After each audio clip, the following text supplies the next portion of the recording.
नमस्कार, जय जोहार संगवारी हो। अभी कुछ दिन पहले कुलदीप सिंह सेंगर जी एक रेपिस्ट रही से जेल ला कुछ दिन पहले अभी बेल दे देगी। सब बड़े बड़े आदमी में इन्वॉल्व हो गए कि बचाए बर और बड़े बड़े तंत्र इन्वॉल्व हो गए। अरे भाई, जब वो रेपिस्ट रही तभी तो इतना दिन जेल में रिस्क और उतना ही अच्छा इंसान रहती तब जेल का पड़ जाती।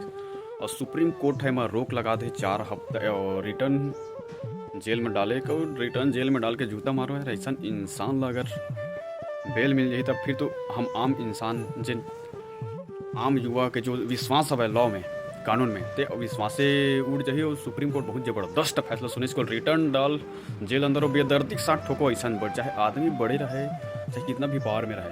और जिन जिन आदमी वाला बचाए में लगे ना वो दिन पता चली जिन दिन ओकर बेटी बहन ओकर घर के कोई महिला के साथ ऐसा कुछ घटना हुई। और जब तक ओकर घर में ऐसा घटना नहीं हुई तब तक ओकर लिए मतलब बोला एकदम सज्जन इंसान बना दे कुलदीप सिंह सेंगर। अरे ऐसा इंसान ला जूता मारो यार, जे जगह मिल जाए मैथ की था पुलिस वाला पहले अपन इंसानियत दिखाए, नौकरी छोड़ के पहले इंसानियत धर्म निभाए। बोला कि हम ऐसा आदमी की सुरक्षा करबे नहीं कर सकते। काबर जेन आदमी बहन बेटी की इज्जत नहीं करे ओकर हम सुरक्षा करबे नहीं करना चाहते। कतनों भी बड़े अधिकारी अगर ऑर्डर देव तो ऑर्डर ला फॉलो भी मत करो। ये मोर सोच है भाई, काबर जे गलत है तो गलत है यार। चाहे नौकरी करा था कोई दलाली नहीं करा था। तो आप मन के का कुछ विचार है कमेंट करके जरूर बताओ। ये कुलदीप सेंगर के का होना चाहिए। तो जय जोहार, जय छत्तीसगढ़।